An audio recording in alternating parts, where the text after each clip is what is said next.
जीवन में एक ही सुख सच्चा सुख है, वो है समाधि सुख। स्त्री सुख, पुरुष सुख, पुत्र सुख, सम्मान और प्रतिष्ठा सुख, ये सब उसके अवरोधक हैं।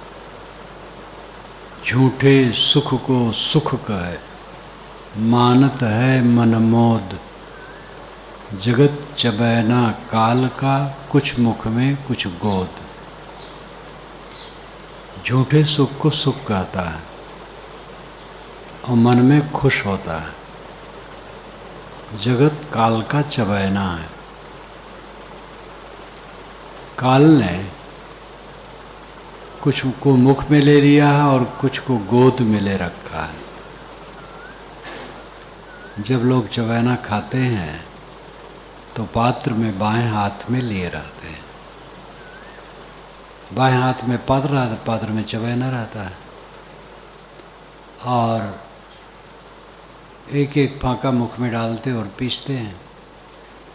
धीरे धीरे सब खा जाते हैं। कुछ मुख में कुछ गोद। जगत चबैना काल का, कुछ मुख में कुछ गोद। झूठे सुख को सुख कहे, मानत है मनमोद। सारा संसार झूठे सुख में फंसा है। सारा संसार, एक दो नहीं, सब, हम सब। उसकी परख जब होने लगती है, परख होने के बाद उसे छोड़ने में बड़ी कठिनता लगती। आदत इतनी गंदी है कि सूअर को विष्ठा ही प्रिय है। घूर पर पड़ा सौं सौं करता है। हरियाणा में एक जगह मेरा कार्यक्रम था, तो जहाँ निवास था उससे जब निकलूं तो आगे एक झाड़ झंखाड़ की जगह रहे और घूर और गंदगी रहे। मोटे मोटे सूअर पड़े हम सूं सूं करते रहे, एक दूसरे पर लेटे रहे। जहाँ देख करके घृणा होती है, सूअर उसी में लेटा रहता है। ये मन सूअर बना है। जिसको समझ लेता है खराब है, फिर उसी में जाता है। उसको जीतना, त्यागना, त्यागने से त्याग की शक्ति बढ़ेगी। किसी दिशा में शक्ति बढ़ती है, उस दिशा में परिश्रम करने से। जिससे चलने से चलने की शक्ति बढ़ती है। जो एकदम बैठाकू लोग हैं, 1 किलोमीटर चलना हो तो बहुत परेशान हो जाते हैं। जो सहना नहीं चाहते हैं, वो थोड़े थोड़े में खिन्न और उलझन में रहते हैं। और जो सहने में पत्थर रहता है, वो अविचल रहता है। इस संसार में सबसे बड़ी साधना है सहना और सुख को परखना। ये सुख फांसी है। गले की फांसी सुख है। झूठे सुख को सुख कहे, मानत है मनमोद। कुमारी बौद्विल ने, जो जर्मनी की बड़ी विदुषी है और जिसके साथ कई लोग चलते हैं, यंत्रस्थ काम सब होता रहता है। एक एक बात पर उसके। कबीर नाम की पुस्तक उसकी पहली बार निकली थी, लंबी भूमिका, और कबीर साहब के साखियों का अनुवाद छंदों में और बीच बीच में भाव। मोटी पुस्तक है। इसको मैंने 77-78 के बीच में पढ़ा था। यहाँ की लाइब्रेरी में होनी चाहिए। बहुत महत्वपूर्ण काम किया था। फिर से दूसरा काम किया है उसी पर। उसने इस साखी को लेकर के कहा है, अत्यंत भावुक हो गई है। पूरे संसार में इस विषय पर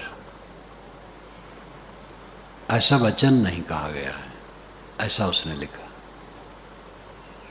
झूठे सुख को सुख कहे, मानत है मन मोद, जगत चबैना काल का, कुछ मुख में कुछ गोद। झूठे सुख को लोग सुख कहते हैं और मन में खुश होते हैं। जो फांसी है उसको ऊपरी मानते हैं। श्री विशाल साहब ने तो भयान में खूब इसका वर्णन किया है। साधकों को भयान पढ़ना चाहिए। पूरा विशाल वचनामृत ही अमृत है। सुख फांसी एक संदर्भ ही है विशाल वचनामृत में। जहाँ जहाँ हम संबंध में सुख मानते हैं वो फांसी है। असंबंध का सुख सच्चा सुख है। अद्वैत सुख, कैवल्य सुख, असंगत्व का सुख। एक सूफी संत ने कहा, आश्चर्य है बका पर किसी का ध्यान ही नहीं है। बका, शेष, सब कुछ छूट जाता है, शेष रह गया आत्मा। कुछ किसी का रहेगा नहीं। सदा ना रहा है, सदा ना रहेगा, जमाना किसी का नहीं चाहिए, दिल दुखाना किसी का। किसी का कुछ रहने वाला नहीं, किसी का कुछ है ही नहीं, भ्रम है।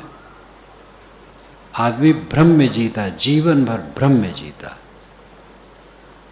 जो अपना नहीं है उसमें अपना तादात्म्य करता है और सारा रोग उसी में पैदा होता है, तादात्म्य में। अपने को देह में जोड़े, बस देह के हर शोक में डूबे। देह है, साधन है और इसी से अध्यात्म का भी काम करना है। इसके लिए विवेक से जो करना काम है वो करें। इसको हल्का भोजन दें, दवाई के समान भोजन समझें, चोक चटकार में न पड़े। दवाई इसको देना है, हल्का भोजन, कड़ी भूख लगने पर। और शरीर संबंधित जो कुछ भी है वो पानी की बुलबुली की तरह व्यर्थ है, कुछ नहीं। बड़े पद में हो, बड़े धन में हो, बड़े नाम में हो, बहुत लोगों के पूज्य हो, सब तमाशा है, दिखावा है। आजकल में कुछ नहीं रहेगा। संबंध जनित सुखों की फांसी जो समझ लेता है वो समाधि सुख पाता है।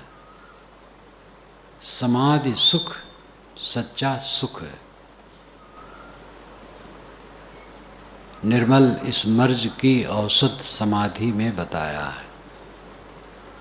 निर्मल साहब ने कहा इस मानसिक मर्ज की औषध समाधि में है। सम आदि, आदि नाम मानसिक क्लेश, रोग, मानसिक रोग, सम मिट जाना, समाधि। जब तक संबंध जनित सुखों की फांसी समझ में न आएगी, समाधि सुख नहीं मिलेगा। जीवन में ऐसी दौड़ है, प्रेम विवाह, आजकल प्रेम विवाह बहुत चलता है और प्रेम विवाह में अधिकतम नरक विवाह होता है। प्रेम विवाह के बाद नरक विवाह, फिर एक दूसरे को देखना नहीं चाहते। प्रेम क्या है? एक भावुकता है। जवानी में अंग मिलन की चेष्टा, ऊर्जा अधिक, वासना अधिक, युवती को युवक से, युवक को युवती से, भ्रमजनित आभास, सुखाभास और आकर्षण, इस आकर्षण में एक दूसरे की सूरत और बोली मीठी मीठी फंसा दी, और 4 दिन के बाद बिलबिला रहे हैं। स्वभाव नहीं मिल रहा है, रुचि नहीं मिल रही, गुणकर्म नहीं मिल रहे हैं, अहंकार, घोर अहंकार। एक ब्राह्मण की लड़की, एक शेड्यूल कास्ट लड़का। शेड्यूल कास्ट लड़का IAS अफसर, ब्राह्मण लड़की वो भी पढ़ी लिखी, आकर्षण हो गया, प्रेम विवाह हो गया। जब हुआ तो लड़के ने पिता से कहा, पिता ने कहा बेटा अपने कास्ट में करो। कहे नहीं पिताजी वो तो मन में तय है, तो तय है तो घर छोड़ दो, निकाल दिया। शेड्यूल कास्ट का लड़का निकाल दिया, निकल गया, विवाह किया। विवाह करने के बाद अब जब ससुराल जाना हो तो ससुराल वाले सभी संबंधियों को फ़ोन कर दें कि दामाद आएंगे, 2 दिन रहेंगे। तो कोई नहीं आता, क्योंकि शेड्यूल कास्ट का लड़का है, कोई नहीं आता था। और जो तनाव बढ़ा कुछ दिन में, वो कहता था मुझे फांसी लगाने का मन होता है। और पिताजी कहते थे उनकी बात सच थी। दूसरी घटना, ये सच्ची घटनाएं हैं, इसी उत्तर प्रदेश के हैं। पश्चिमी उत्तर प्रदेश में एक ब्राह्मण लड़की, एक शेड्यूल कास्ट का लड़का, वो भी IAS अफसर, विवाह हो गया। एक पुलिस अफसर मुझसे बता रहा था कि वहाँ गया, मित्र है मिलने, पुलिस अफसर भी शेड्यूल कास्ट का है, बहुत तेज। जब आता मुझसे, मैं नास्तिक हूँ, मैं कहूँ नहीं बेटा तुम नास्तिक नहीं हो, महाआस्तिक हो। बड़ी भावना वाला, मेरी कैसेट खूब रखता था, पुस्तकें पढ़ता था, बड़ा अफसर हो गया। तो कहा साहब मैं प्रेम विवाह और अंतर्जातीय शादी के विरुद्ध। मैंने कहा क्यों? तो बताया। तो कहा वहाँ पहुँचा ड्राइंग रूम में, तो स्वयं वो चाय बना के लाए। मैंने कहा भाभी कहाँ है? इशारा कर दिया कि चुप रहो। बातचीत होती रही, लड़के कहाँ हैं? चुप रहो। तो कहता था कि मैं बहुत पसोपेश बना, क्या मामला है? तो बातचीत होती रही। जब कई बार कहा तो उसने अपनी पत्नी का नाम लिया। तो कमरे से निकले, हाथ जोड़ी, नमस्ते, फिर चली गई। 2 लड़के थे, दोनों कुमार थे, उनका नाम लिया, वो भी निकले, हाथ जोड़े और चले गए। और वातावरण एकदम तनावपूर्ण। जब वहाँ से उठा, गली में आया भेजने, तब बताया कि ये ब्राह्मण लड़की है। हाँ, उसने ये भी बताया कि जब वो लड़की आई नमस्कार की, तो इसने नाम पूछा तो बताया। तो कहा कि तो ये नाम तो ब्राह्मणों में होता है, ब्राह्मण सरनेम। कहाँ, मैं बिल्कुल ब्राह्मण हूँ, उस लड़की ने कहा।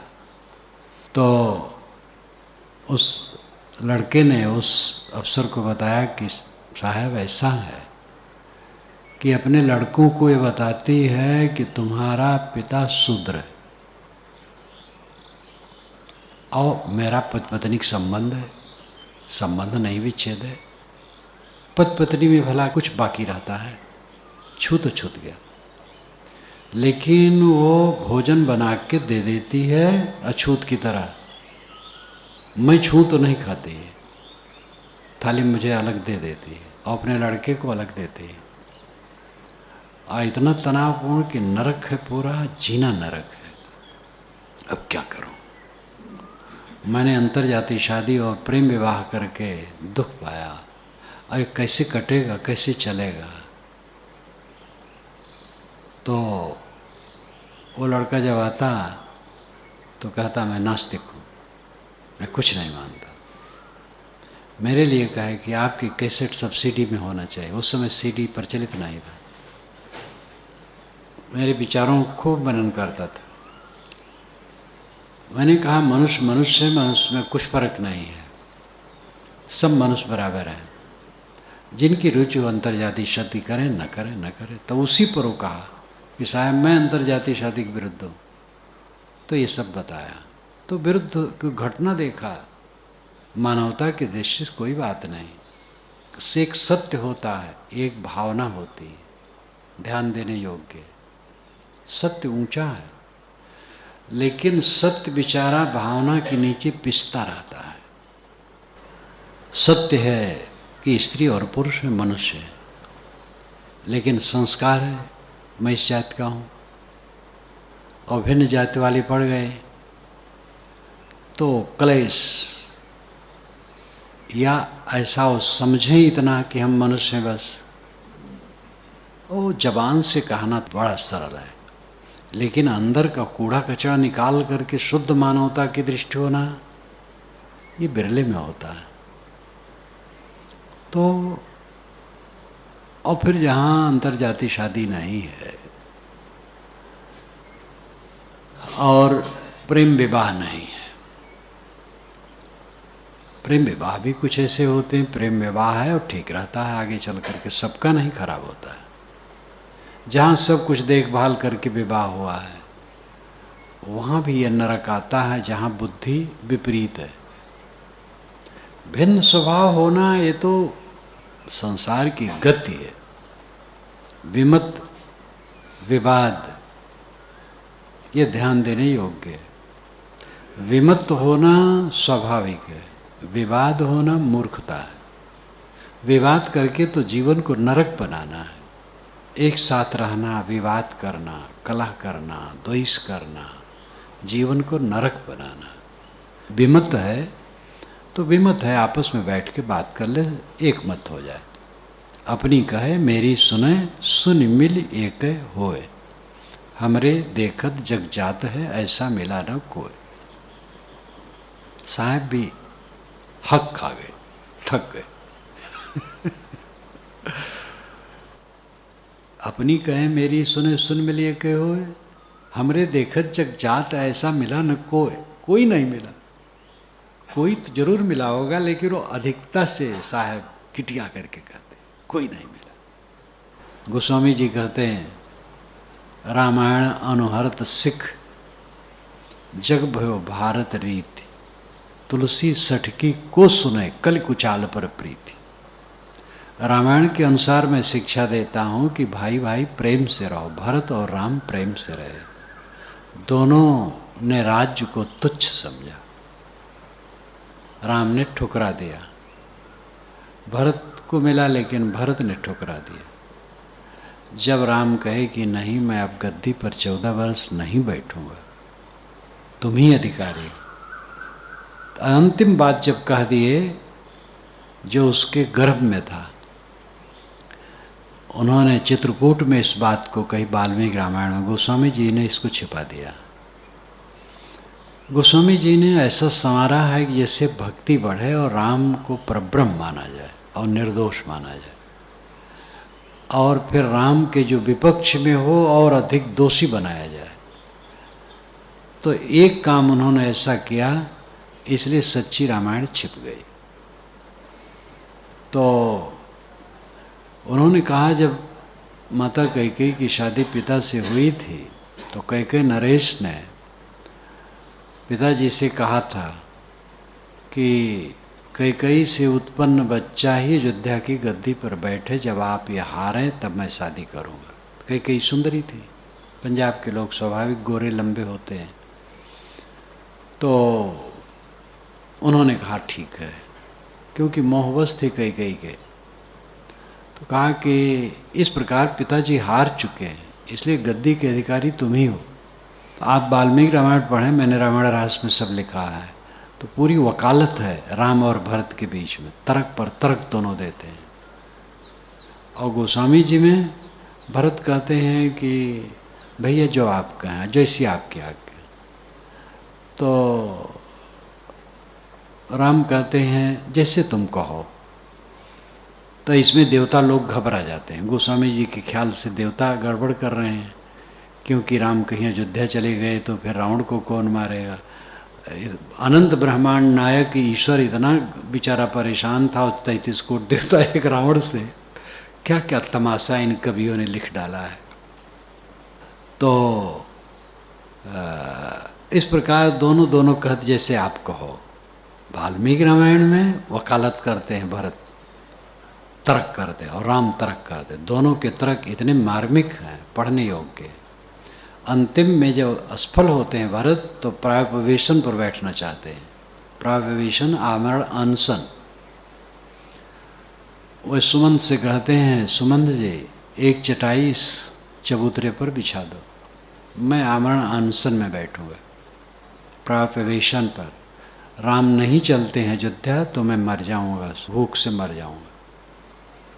तब राम ने कहा कि देखो प्रायोपवेशन ब्राह्मण करता है। जब कोई अत्याचार करता है तो उसके विरोध में वो अनशन में बैठ जाता है, क्योंकि वो तलवार नहीं चलाता, वो अपने को मारना चाहता है बुराई रोकने के लिए। क्षत्रिय तलवार उठाता है, क्षत्रिय कहीं प्रायोपवेशन करता है। भरत बैठ गए थे, जब सुमंत नहीं उठाए चटाई तो भरत स्वयं चटाई लेकर के बैठ गए प्रायोपवेशन पर। तब राम ने ये सब कहा तो भरत लजा गए। बहुत मार्मिक है। अयोध्या कांड रामायण का दिल है। उसमें ज़्यादा महिमा गोस्वामी जी भी नहीं भर पाए, और एकदम हृदय है। अयोध्या कांड हृदय है रामायण का। आगे चल करके तो महिमा बहुत बढ़ गई है।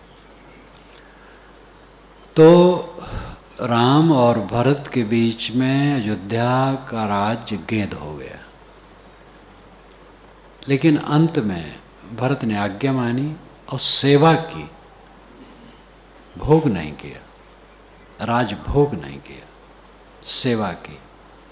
राम जितना तप कर रहे थे उस तप से थोड़ा आगे ही निकल करके तप करते थे वे अयोध्या में, और अयोध्या में बैठे भी नहीं। अयोध्या से दक्षिण, जिसे आजकल भरत कुंड कहते हैं, यहाँ आकर के बैठ करके वो तप करते रहे, यहीं से संचालन करते रहे। ये भाईचारे का सुंदर बर्ताव। रामायण अनुहरत सिख, रामायण के अनुसार सीख दी जाती है कि भाई भाई प्रेम से रहो। लेकिन जग भयो भारत रीति, जगत के लोग भारत महाभारत की तरह हो रहे हैं। भाई भाई लड़ के मर रहे हैं।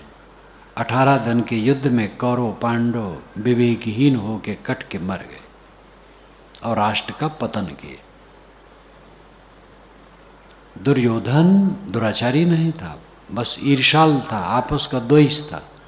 प्रजा का पालन तो पुत्रवत करता था, ये तो प्रजा ही ने कहा है, धृतराष्ट्र ने भी कहा है। महाभारत पढ़िए, 5 पांडव गुजर हो जाता, लेकिन ऐसा कलह हुआ कि कट के सब मर गए। जग भव भारत रही थी, जगत के लोग महाभारत की तरह भाई भाई लड़ रहे हैं। तुलसी सटकी को सुने। गोस्वामी जी कहते हैं तुलसीदास जैसे मूर्ख की बात कौन सुनता है। कल कुचाल पर प्रीति, कल भी कुचाल पर प्रेम है। तो कलह दुख का घर है, पतन का घर है, नरक का घर है। विमत होना बुरा नहीं। अपनी कहे मेरी सुने, सुन मिल एक होए, ये सुख का रास्ता है। संसार रागत द्वेष में जल रहा है, दावाग्नि, चारों तरफ दावाग्नि लगी है राग द्वेष की। वो दावाग्नि अंदर है, बाहर से आग नहीं भभकती है, लेकिन हर आदमी राग द्वेष की आग में जल रहा है और मिथ्या भ्रम में पड़ा है। भ्रम मिथ्या होता ही है, सुख मिथ्या है। स्त्री पुरुष जनित सुख, स्त्री पुरुष का संबंध गर्भाधान के लिए। अधिकतम जानवरों में संबंध केवल गर्भाधान के लिए होता है। बानर ओनर कुछ उन्मत्त जानवर होते हैं, बाकी अधिकतम जानवर केवल गर्भाधान के लिए संयोग करते हैं। आदमी सबसे पतित है, बूढ़ा हो जाने पर भी पतित। तो स्त्री और पुरुष के संबंध जनित सुख की कल्पना, ये सबसे बड़ी फांसी। और फिर चाहे कहीं भी सुख का आभास हो, सब फांसी। सम्मान में सुख की लालसा है, वो फांसी। अच्छे अच्छे सदाचारी महात्मा सम्मान की चेष्टा रखने के कारण वे अंतिम स्थिति को नहीं पहुंच पाते, उनका मन अटका रहता है और इसीलिए खिन्न रहते हैं, साथियों से खिन्न रहते हैं, शिष्यों को डांटते रहते, तुम लोगों को अकल नहीं है, कुल कह नहीं पाते हैं, तुम लोगों को अकल नहीं है। मतलब हमारी इज्जत जो होनी चाहिए तुम लोग दे नहीं पा रहे हो। कैसे चाहिए हमें बैठाना, कैसे चाहिए हमारा सत्कार करना, लोगों के बीच में कैसे पेश करना चाहिए, तुम लोग बड़े मूर्ख हो, मैं इतना योग्य हूँ, ऐसा कर नहीं पा रहे हो। वो बेचारे रात दिन शिष्य लोग घबराते रहते हैं, क्योंकि गुरु महाराज को सम्मान की बड़ी भूख है। ये गुरु बनना नरक है। इसीलिए शास्त्रों में कहा है गुरु मत बनो, गुरु बनना नरक है, क्योंकि संभाल नहीं पाते हो गुरुत्व को और मिथ्या भ्रम में जी रहे हो। संसारी लोगों को बता रहे हो कि संसार का सुख मिथ्या है। गुरुवाई का सुख क्या है? एक गुरुवाई होती है, एक गुरुत्व होता है। गुरुत्व का अर्थ है गंभीरता, आत्मस्थित। जीव गुरु है और जीव अपने आप में स्थित हो जाए, उसका वो गुरुत्व है। और यह गुरुत्व जिसमें पूरा उद्घाटित हो गया, वह दूसरे को निर्देश आदेश देने का अधिकारी है। जब देता है निर्देश आदेश दीक्षा इत्यादि तो गुरुवाई होती है। गुरुवाई का काम धंधा, वो व्यवहार की बात हो गई, लेकिन उसका दृष्टा रहे गुरु, इसमें हमें कुछ नहीं मिल रहा है। और भ्रम अगर हुआ कि इसमें मैं चौधरी हूँ तो नरक में गया। अगर 10 शिष्यों को मैं दीक्षा दे दिया तो मैं चौधरी क्या हूँ? ये तो एक व्यवहार है, कर दिया, उससे मेरा कल्याण नहीं। और मैंने कुछ मान लिया, माना बस बंधन हुआ। कहीं भी सुख का भ्रम, सारा संबंध जनित सुख अशुभ है, वो तो बंधन है ही है। जो शुभ है उसमें भी सुखाभास बंधन है। अगर हम गुरु हैं और समाज के अगुआ हैं, बड़े हैं, पूज्य हैं, इस भावना में मुझे सुखाभास है तो मेरा नरक है। स्वरूप स्थित पूरी नहीं होगी, कच्ची हो जाएगी। एक व्यवहार है, व्यवहार संतों ने लिया। मैं दीक्षा नहीं देता था। छत्तीसगढ़ में जब बुलाया गया, गुरु जी भेजे, निहाल साहब साथ भेजे थे, 2 संत और, 1.25 वर्ष तक रहा। तो बिजली का ज़माना उस समय नहीं था, कहीं कहीं रहती थी। गैस जला करके 60-60, 70-70 लोग, 100-100 लोग इकट्ठे हो दीक्षा के लिए। आज तो दीक्षा लेने हैं, मैं समझाऊं, प्रवचन करूं, कहूं देखो मैं दीक्षा नहीं दूंगा, जब गुरु जी आएंगे तो दीक्षा देंगे। तो अंत में जब वो नहीं माने तो निहाल साहब, मैंने कहा आपकी इच्छा हो तो दें, तो वो भी दिए नहीं, लेकिन माला सबको पहना दिए। कहे गुरु जी आएंगे तो पूरी दीक्षा दें। मैं कुछ नहीं, बल्कि जो माला पहनाए तो मैं उठ के चल दिया। तो हंसे वो, मैंने कहा मैं बैठूंगा नहीं। वर्षों के बाद बलरामपुर के तरफ एक ठाकुर जी थे, अर्जुन सिंह, बहुत दिन से लगे थे, तो गुरु जी के पास पहुँचे। वो कहे साहब वहाँ जाते हैं, मैं चाहता हूँ और दीक्षा नहीं देते हैं। तो साहब मुझसे कहे कि मैं तुम्हें दीक्षा न देता तो? अब मैं क्या उत्तर दूँ? साहब दीक्षा न देते, शरण न लगाते तो मेरा बेड़ा पार कैसे होता? तो मैं क्या कहता? कह देखो वो बहुत चाहते हैं, दे दो। तो सुशील दास को साथ में भेजे, तो उनको माला चंदन सब दे दिए और कहे देखो जब जाना और चाहेंगे तो दिलवा देना। मैंने कह दिया अभिलाष दास को। तो गया तो उस समय दे दिया, लेकिन फिर भी अपने को बचाता रहा। अभी कल 2 साधु पहुँचे जटाजूट वाले। एक ने कहा साहब इनको दीक्षा दे दीजिए, वो भी जटाजूट वाले थे। मैंने कहा ये तो हमसे ज़्यादा वेश इनका है, मैं क्या दीक्षा दे दूँ। नहीं साहब आओ पीछे पड़े। मैं खूब समझाया और समझा करके लौटा दिया।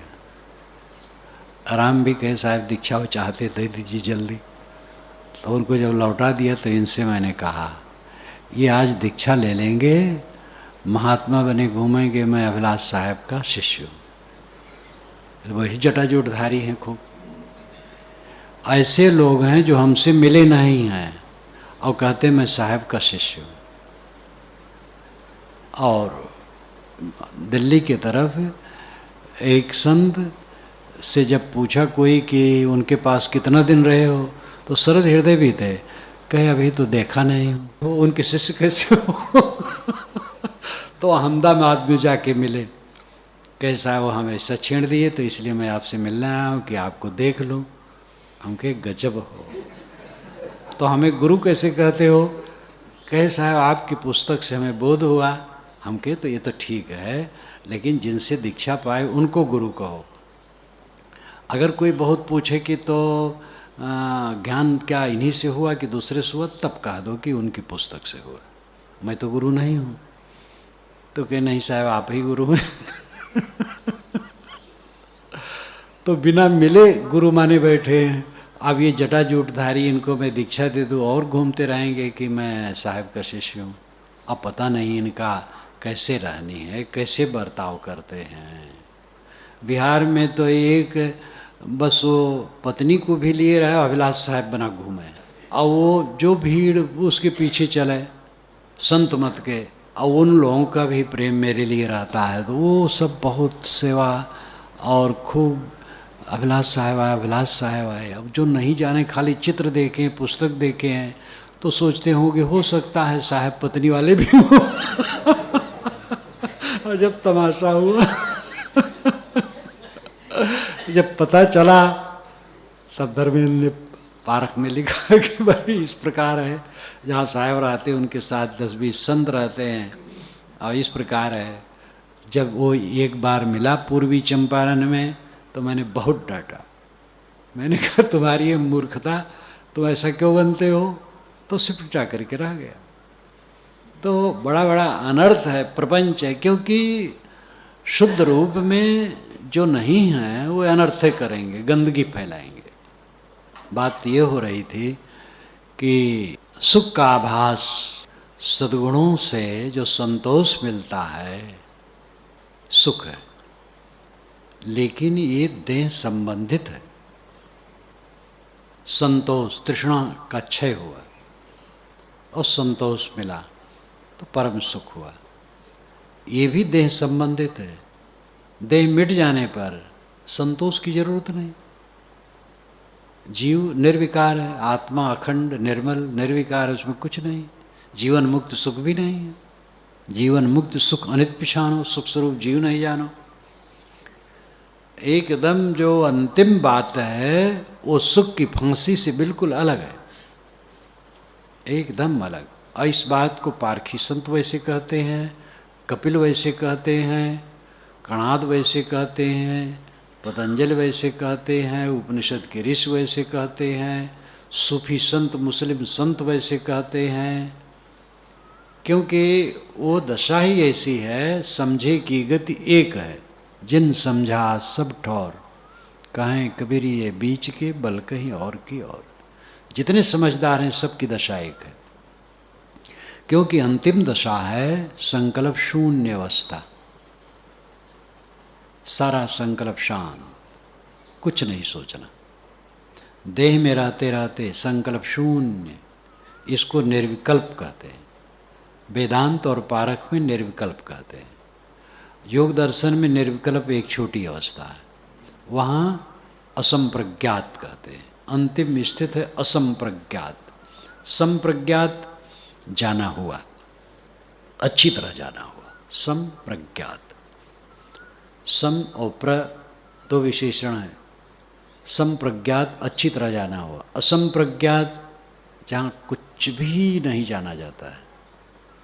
संकल्प से हम जगत को जानते हैं, संकल्प शांत हो गया तो असंप्रज्ञात हो गया।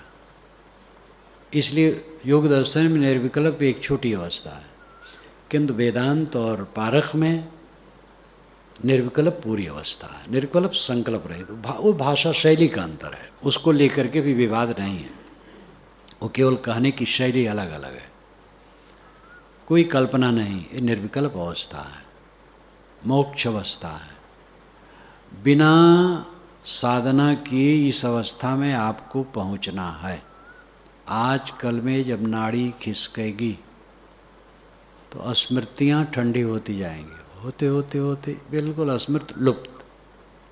अचानक एक्सीडेंट हुआ तो झट से ख़त्म हो जाएगा। हार्ट अटैक हुआ एकदम, किसी का हार्ट अटैक होता है तो तुरंत फेल, और किसी को होता है दर्द हुआ तो धीरे धीरे धीरे गया। कई प्रकार की मृत्यु होती है, लेकिन जब सहज मृत्यु होती है तो नाड़ियाँ खिसकने लगती हैं। मैंने मृत्यु की अवस्था में एक ही व्यक्ति को देखा, इंदल गोटिया को, छत्तीसगढ़ में, जो वहाँ के बहुत बड़े पारखी भक्त, दिग्गज देह में भी और विचार में भी, दहाड़ने वाले, किसी को डरने वाले नहीं, महंतों को भी डरने वाले नहीं, बड़े बड़े कहलाने वाले हों, और इतना हृदय कि रो देते थे पैर पकड़ करके। अद्भुत थे। उनको मैंने मरते देखा तो धीरे धीरे धीरे धीरे संज्ञाहीन होने लगा। जैसे आप जब सोने चलते, रोज वानगी इसकी मिलती है, जब आप सोने चलते हैं और संकल्प विकल्प छूटने लगते हैं तो धीरे धीरे संसार विस्मृत होने लगता है, और होते होते पूरा विस्मृत हो गया, बस सुसुप्ति। मृत्यु ऐसे है। ऐसी मृत्यु जब होती है, अचानक नहीं होती है कि झट से ख़त्म हो जाए सेकंडों में, तो धीरे धीरे विस्मृत होने लगती है। और विस्मृत होते होते जैसे नाड़ी चलना बंद, तो इसका मतलब है कि तब डॉक्टर देखता है शरीर गर्म है तो गर्म है तो जीवा भी है, और जब गर्म नहीं रहा तो फिर निकल गया। तो फिर इसीलिए उपनिषद में बताया गया है क्रमशः कौन किस में विलीन होता, किस में, वो भी बहुत वैज्ञानिक है। उपनिषद सौरभ में उसको मैंने लिखा है। तो स्मृतियाँ एक दिन धीरे धीरे सिमटेंगी और पूरी समाधि हो जाएगी, लेकिन उस समाधि से मोक्ष नहीं होगा। वो तो नाड़ियाँ खिसक रही हैं, सब ढीला हो रहा है, विस्मरण हो रहा है, वासना तो भरी है, वासना का बंडल लेके जी उड़ा और फिर भटका। देह में रहते रहते वासना का क्षय जो कर देता है, सुख की फांसी से अपने को उतार लेता है। सारा विषय जब नीरस हो जाता है, न स्वाद में सुख है, न रूप में सुख है, न गंध में सुख है, न स्पर्श में सुख है, ये सब सुख फांसी है, तकलीफ देने वाली है। संस्कार कचोटते हैं इनके पीछे और चित्त को बेचैन करते हैं। मेरी पत्नी इतनी सुंदरी थी, इतनी प्रेसी थी, नहीं रही, हाय, मेरा पति नहीं रहा, मेरा बच्चा नहीं रहा, मेरा अभिभावक नहीं रहा। जो बहुत काबिल होते हैं उन्हीं के पीछे दुख होता है, और जो काबिल नहीं होते उनके मरने पर तो कुछ नहीं, और जो बेकार बोझा रूप में रहते हैं उनके मरने पर तो सब सुखी हो जाते हैं। घर में कोई पड़ा हो बीमार रात दिन और उठाना बैठाना पड़ता हो, वो मर जाए तो घर वाले सुखी हो जाते हैं। और जब कोई काबिल आदमी मरता है तब पागलपन होता है, क्योंकि कोई मरता है, किसी को हम अपने लिए चाहते हैं, उसके लिए थोड़े चाहते हैं। रोते हैं तो उसके लिए नहीं रोते, अपने लिए रोते हैं। स्वार्थ से बधा हुआ संसार है। इसकी पोल पट्टी समझने से तब समझ में आता है। सारा सुख फांसी है, बाहर का सुख भीतर में प्रवेश नहीं होने दे सकता। बाहर की फांसी को जितना काटो अंदर में प्रवेश करो। सच्चा सुख समाधि सुख है। और असली समाधि अंतिम समाधि है, निर्विकल्प दशा, कुछ न सोचना। ये उच्चतम है, अंतिम स्थित है। इसके लिए अभ्यास करो। पहले मन को ठहराने का काम करो। और मन क्यों नहीं ठहरा पाते हैं लोग? क्योंकि बहिर्मुख हैं। और तो नहीं वो ठहरता है तो घबरा जाते हैं। अंतर्मुख होने का काम, आपको 10,000 रुपया दे दिया जाए और कहा जाए कि ये मजदूरों से काम कराना है, इनको दो लो और सब करो कराओ, तो बड़ी दिलचस्पी से खूब काम करा लो। और एक आ जाए इस कमरे में 4 घंटे चुपचाप बैठे रहो तो बड़ा मुश्किल है। वही वो घटना उस समय राम शोभादास जी महाराज थे, नृत्य गोपाल दास जी के गुरु के गुरु। तो उनका शरीर छूटा मेरे साधु होने के बाद। बहुत बढ़िया संत थे, बहुत बढ़िया संत, निर्मानी, निर्मल, वैराग्यवान। माझा में मजदूर काम करने जाते थे तो 50-60 मजदूर लौट आए 1 घंटा में। दरवाजे पर जा रहे थे तो उन्होंने साधु से कहा, देखो बुलाओ क्यों जा रहे हैं? महाराज जी वो मालिक नहीं आया, आज काम नहीं है। तो तुम लोग आज क्या खाओगे? यहीं बैठो, राम राम कहो, जलपान ले लो, भोजन मिल जाएगा, बैठो। तो मंदिर के आसपास सब बैठ गए। अब राम राम को वो कहे का आदत नहीं, तो बेचारे कोनो विधि 1-आध घंटा घसीटिन जलपान दे दिया गया। उसमें फिर आपस में विचार करके एक हेड आया, कहा कि महाराज हम लोग घर जाते हैं, यहाँ नहीं बैठ पाएंगे। तो चले गए। दिन भर काम करते तो उसमें दिलचस्पी रहते। अब राम राम कभी कहे नहीं और बैठ करके राम राम कहना और महामुश्किल। उनके कई संस्मरण हैं। एक बार पारखी संत 2-3 गए तो एक संत ने कहा, आप लोग एक किनारे बैठिए, बीच में न बैठिए। तो राम शोभादास जी महाराज देख लिए कि उनको अलग क्यों करते हो? कि कबीर पंथी हैं, राम राम नहीं कहते हैं। जब पंगत शुरू होती तो पहले रामधुन चलती है, परसते हैं तो रामधुन चलती है। जब परस लिए, दंडवत किए, तब भोजन शुरू हुआ। तो ये राम राम नहीं कहते हैं। तो राम शोभादास जी महाराज के यहाँ वो राम नहीं कहेंगे, वो साहब है, वो साहब है, वो राम राम नहीं कहेंगे, लाओ हमारे पास बैठो। अब उनकी आज्ञा कौन मिट सकता है? तो संतों को बुला करके अपने पास बैठाए और अपने साथ भोजन किए। इतने ऊंचे संत थे, वो समझते थे। वो समझते थे हम लोग बाहर से राम राम कह रहे हैं, ये लोग भीतर से राम में रम रहे हैं। तो क्यों राम राम नहीं कहेंगे, वो साहब हैं, लाओ हमारे पास लाओ। तो अपने पास बैठा लिए। उनके पास पंडे नहीं जाते थे। जैसे पंडे जाते हैं तो अपना पंडे के पास जो आते हैं ग्राहक स्नानार्थी, तो पंडों को दिए। और उनकी इच्छा रहती है हम मंदिरों में कुछ दें, तो बधे रहते, तो मंदिरों में जाते हैं लेकर के। तो वहाँ मंदिर में जो चढ़ता आधा पंडे ले लेते हैं और आधा उनको होता है। ये सब महंत लोग अपना स्वीकारते हैं बेचारे। उनके यहाँ कुछ नहीं था, कोई कुछ पंडित से मतलब नहीं। जिनको आना हो आवे, ना आना हो ना, हमें ज़्यादा पैसा नहीं चाहिए। संत कहीं भी हर मत में अच्छे अच्छे होते हैं।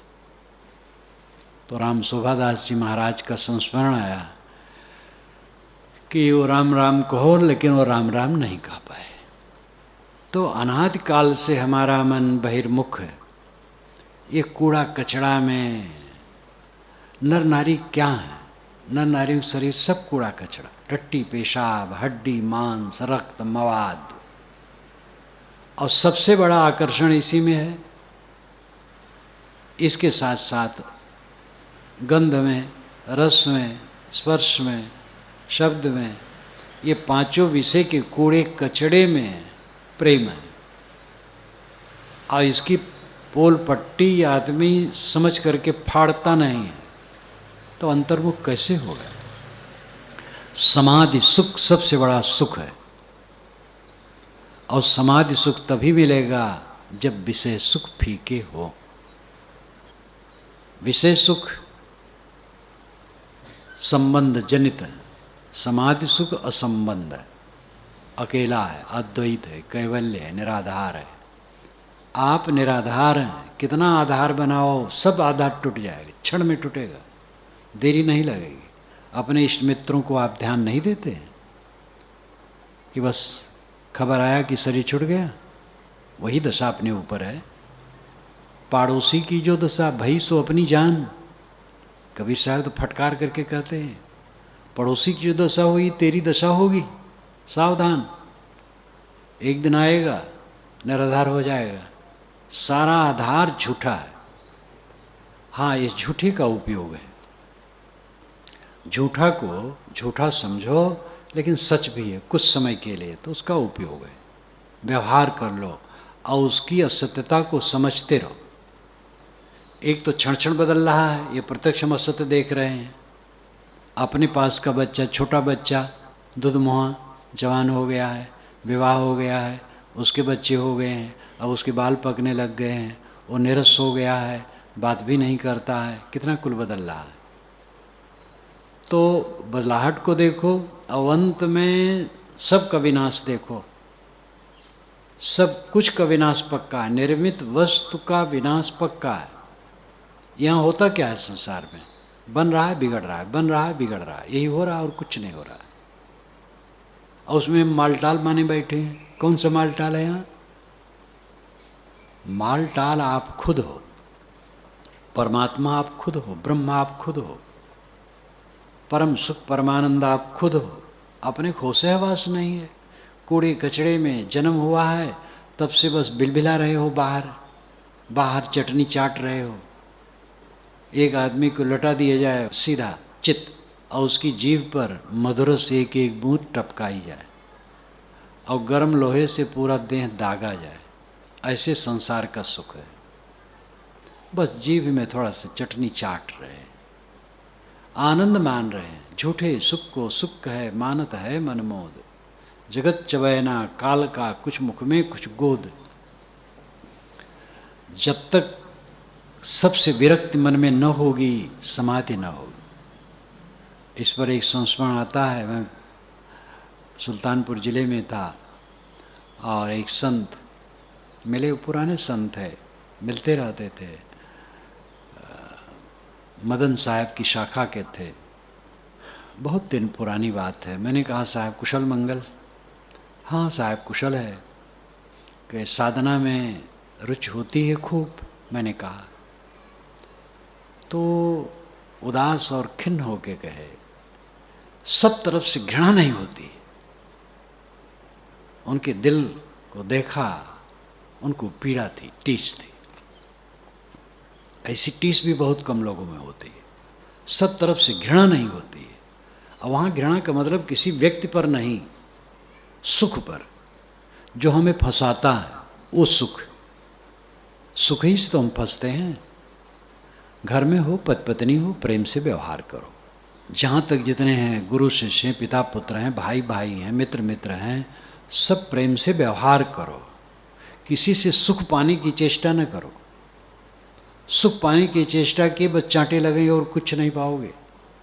ये जितने पके बाल वाले हैं, सब चांटे चांटे से बाल पके हैं। सब के बाल चांटे से पकते हैं। आज तो मैंने मुड़ा लिया है, लेकिन 2-4 दिन में आप देखेंगे ये भी बाल पके हैं और चांटे से पके हैं मेरे भी।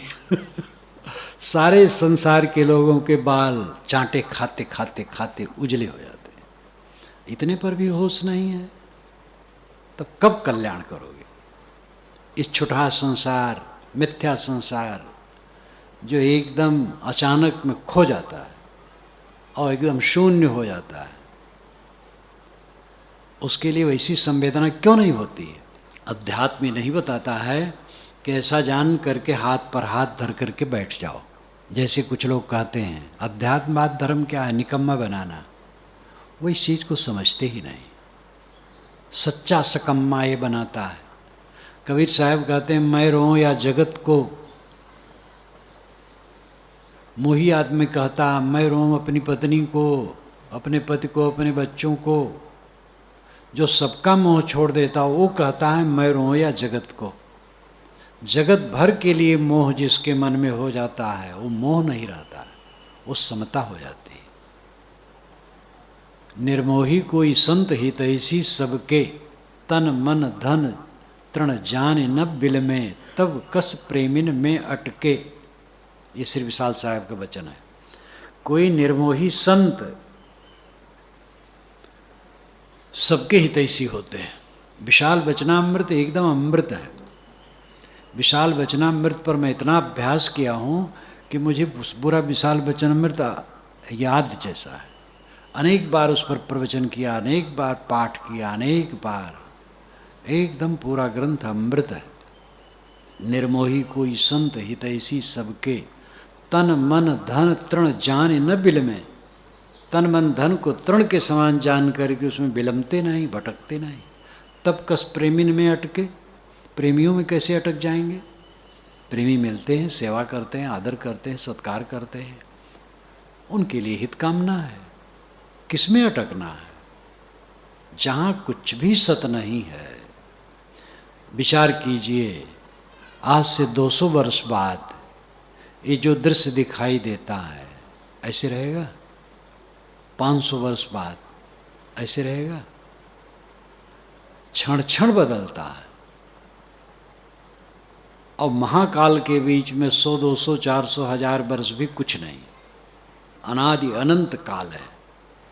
इस अनादि अनंत काल में विवेकवान विवेक से देखता है कि चारों तरफ रेत है बस, और कुछ नहीं। रेत रेत रेत। एक रेगिस्तान में बैठ करके हम चारों तरफ रेत देखते हैं। इसका अनुभव हुआ जब उस तरफ में गया, जोधपुर से भी आगे, कौन जगह, जैसलमेर, और रास्ते ही में पड़ा जहाँ बम विस्फोट किया गया था, वो बीच ही में पड़ा, पोखरन। तो उधर चारों तरफ रेत, एकदम रेत का सैलाब। तो जैसे कोई रेगिस्तान में बैठा हो, चारों तरफ रेत हो। कल्पना करो, पूरा संसार रेत है। जितना निर्मित आज है, पहले रेत था, आगे रेत हो जाएगा। धूल था, धूल हो जाएगा।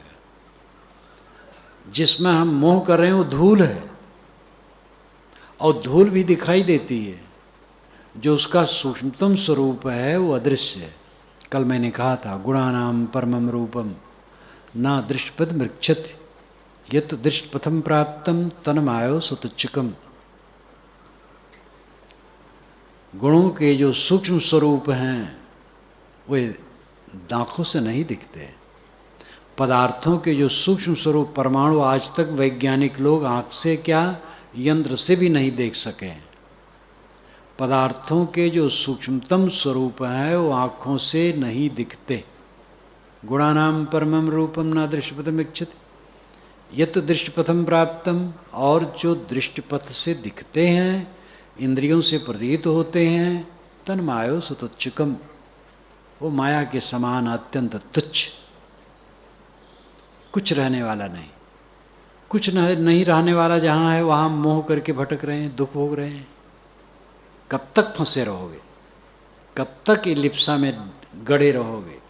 मधुमक्खी की तरह डंक फंक सब उसी में तोड़वा करके, गुड़ जहाँ होती मक्खियाँ उसमें चिपक गई, फंस गई और मर गई। सारे संसार की ही दशा है। बस फंस फंस करके सब मर रहे हैं। जागो, विवेक से जियो, सबके साथ प्रेम का बर्ताव करो, सदैव हंसमुख रहो और मीठा वचन बोलो। किसी की ईर्ष्या द्वेष कोई न करो। किसी की उस उत्कर्षता को देख करके जलन न करो, और किसी को कम समझ करके घृणा न करो। सबसे प्रेम का बर्ताव करो, सबसे स्नेह का, शुद्ध स्नेह का बर्ताव करो, और जो उचित व्यवहार है वो करो, और परिश्रमी रहो। अपने क्षेत्र में परिश्रमी रहो, आलसी न रहो, और चित्त से अखंड वैराग्य रखो। वैराग शब्द से गृहस्थ लोग घबराए ना। वैराग का अर्थ कपड़ा बदलना और आश्रम बदलना नहीं। वैराग का अर्थ है चित्त को अनासक्त रखना। वैराग सभी दुखों की दवाई है, ये गांठ बांध लो। वैराग शब्द न कहो, अनासक्ति कहो। अनासक्त सब दुखों की दवाई है। आसक्ति टूटी, दुख खत्म हुआ। अब आसक्ति थोड़ी लगी, फिर दुख शुरू हुआ। इसलिए अनासक्त हो, सब तरफ से अनासक्त। अध्ययन, मनन, चिंतन, ध्यान से ये शक्ति बढ़ेगी। जो जहाँ रहें सेवा का काम करें, गृहस्थी में, विरक्ति में, जहाँ जो हैं, साधु आश्रम में, गृहस्थ आश्रम में, कोई आलसी न रहे। बूढ़े भी जो बन सके करें। करने से शरीर में शक्ति रहती है और मन प्रसन्न रहता है, क्योंकि लोगों द्वारा हमारी सेवा होती है, हम भी दूसरे की सेवा करें। सेवा के बाद जो करने योग्य है वो अध्ययन, मनन, चिंतन, ध्यान है। वास्तविकता पर विवेक, उसी के लिए अध्ययन है और श्रवण है। जो सच्चाई है, सच्चाई को देखना ही चिंतन है। सच्चाई यह है कि आत्मा केवल है, आत्मा अकेला है, उसमें संसार का पता नहीं। ये तो देह द्वार ते जगत ज्ञान है, जगत ज्ञान है दुखदाई। देह संबंध छुटेगा तब जब सकल वासना जर जाए। ये निर्मल साहब ने कहा। अब पूरी पुस्तक निर्मल साहब की आने वाली है कुछ महीने में। देह द्वार ते जगत ज्ञान है। देह में आप बैठे हैं तो जगत को आप जान रहे हैं, और जगत ज्ञान है दुखदाई। जगत ज्ञान महादुखदाई। देह संबंध छुटेगा तब, ये देह संबंध तब छुटेगा जब सकल वासना जर जाएगी, जब सभी वासना जर जाएगी। एक ईसाई विद्वान ने लिखा है कि हम इस संसार में जुड़ते हैं, शरीर धारण कर लेते हैं, और धरती माता हमें दूध पिलाती है, और काल हमें इस शरीर से छुड़ा देता है। लेकिन ये दूध पीने की जो हमारी इच्छा है, फिर ये इसके चुंबक खींच लाता है, और फिर हम देह धरते हैं। ये चुंबक खत्म हो, जब धरती माता का दूध पीने की तृष्णा बिल्कुल मिट जाएगी, तब अद्वैत हो जाएगा, अकेला हो जाएगा, फिर नहीं आएगा। एकदम हम लोगों का चिंतन उस महापुरुष का है, और ईसाई है, और लेखक है, बहुत बड़ा विद्वान। तो ये इतना वैज्ञानिक, इतना तर्कपूर्ण है, और यही तो यहाँ का चिंतन है, और समस्त दुनिया के चिंतकों का ये चिंतन है। ये बात तो पुराने यूनान के दार्शनिकों ने भी माना है। तो जो तृष्णा है, तृष्णा हमें भटकाती है। सारी तृष्णा शांत हो जाने पर केवल दशा आती है, जीव केवल है। गाढ़ी नींद में हम रहते हैं, उपनिषद में आया है सुषुप्ति में आत्मा रहता है, तो कल्याण स्वरूप है। और जैसे नींद खुलती है पाप को देखता है। वहाँ भी बहुत विदग्धात्मक शब्द कहा गया, पाप को देखता है। नींद खुलते ही पाप को देखता है। पाप क्या? कला। नींद खुली, राग द्वेष की याद आई, हर्ष शोक की याद आई, साथियों बरातियों के खटपट की याद आई, देह के रोग की याद आई, कोई कुछ कह दिया है उसकी याद आई, बस नरक शुरू हुआ। तो नींद खुलती जागृत में पाप को देखता है, और सुषुप्त में कैवल्य रूप हो जाता है। सुषुप्त का अर्थ ही किया गया है अपने को पाना, स्व अपीत सुषुप्त। स्व अपीत, ये दो शब्दों को मिलाकर के सुषुप्त शब्द बनता है। अपने को पाना सुषुप्त है, असली सुषुप्त। इस सुषुप्त को प्राप्त हो, पहले ध्यान चिंतन बढ़ाओ, मन ठहराओ, किसी आधार बिंदु में अपने मन को रोको, किसी महापुरुष के चित्र में, बंद आँखों में जो अंधकार प्रकाश दिखे उसमें, सांस पर, किसी बिंदु में, कहीं भी मन ठहराने का अभ्यास करो। ये बढ़ जाए तब साक्षी भाव में आओ, सारे संकल्पों का त्याग, कोई आधार न लो, बैठ जाओ, जो याद आए उसको त्यागो। दृष्टाभ्यास, साक्षी अभ्यास, ये राजमार्ग है। सारे संकल्पों को त्यागते जाओ, त्यागते जाओ, त्यागते जाओ। ये भी अभ्यास जब खूब बढ़ जाएगा और सब तरफ से अनासक्ति हो जाएगी, तब संकल्प शून्य अवस्था आएगी। साधक जब चाहेगा, पहले तो ऐसा नहीं होगा जब चाहेगा तब हो जाए, मेहनत करने से थोड़ा थोड़ा संकल्प शून्य होगा। जब पूर्ण अनासक्ति हो जाएगी, पूर्ण अभ्यास बढ़ जाएगा, तो जब चाहेगा संकल्प को शांत कर दे, बस मन को आज्ञा दिया और चुप बैठ जाएगा। परम शांत, संकल्पहीन, देह में रहते रहते कैवल्य, देह में रहते रहते अद्वैत, देह में रहते रहते सुषुप्त, और यही परम पद है। जहाँ जगत प्रपंच नहीं है तो समाधि सच्चा सुख है, और दुनिया का सुख पीड़ा है, संताप है। समझ में भले नहीं आवे, 4 दिन के बाद वो समझ में आएगा। और ऐसा भी आता है कि जब समझ में आता है तब करने लायक नहीं रहते। दुनिया झूठी है, समझ में नहीं आता। मौत आ जाए, मरने के समय हो जाए, तब पता लगेगा दुनिया झूठी है, तब कुछ नहीं कर पाएगा। और जब कर सकता है तब कर नहीं रहा है। इसलिए जो जहाँ हैं वह वहाँ करें, आसक्ति त्याग करके सबसे समता और प्रेम से बर्ताव करें। व्यवहार खराब लोगे तो अध्यात्म नहीं बनाएगा। अंतिम में ध्यान दीजिएगा, अध्यात्म का मतलब ये नहीं है कि कट बोलो। कट बोले तो अध्यात्म कहाँ है? ये वैराग का लक्षण नहीं है, ये ज्ञान का लक्षण नहीं है। मीठ बोलो, सुंदर बर्ताव करो, आसपास के लोगों से मधुर बर्ताव नहीं है तो ढकोसला है आपका अध्यात्म। मधुर बर्ताव जब होगा तब चित्त कोमल होगा, तब स्वरूप स्थित होगी।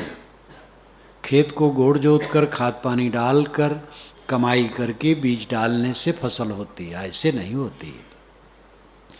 जिसकी वाणी ठीक नहीं, जिसका मन ठीक नहीं, जिसका बर्ताव ठीक नहीं, जिसका खान पान का असंयम, बर्ताव का असंयम, अकड़बाजी, उन्माद, वो समाधि में कहीं पहुंच सकता है? व्यवहार एकदम कोमल, विनम्र, सरल, पवित्र, समता युक्त, मीठा, तब ये साधना बढ़ेगी। अब अंतिम में समझो कि दुनिया का सुख झूठा ही नहीं है, फांसी है। जिसको हम सुख मानते हैं उसमें दुख के भयंकर भयंकर सांप निकलते हैं। समाधि सुख परम सुख है, उस तरफ सब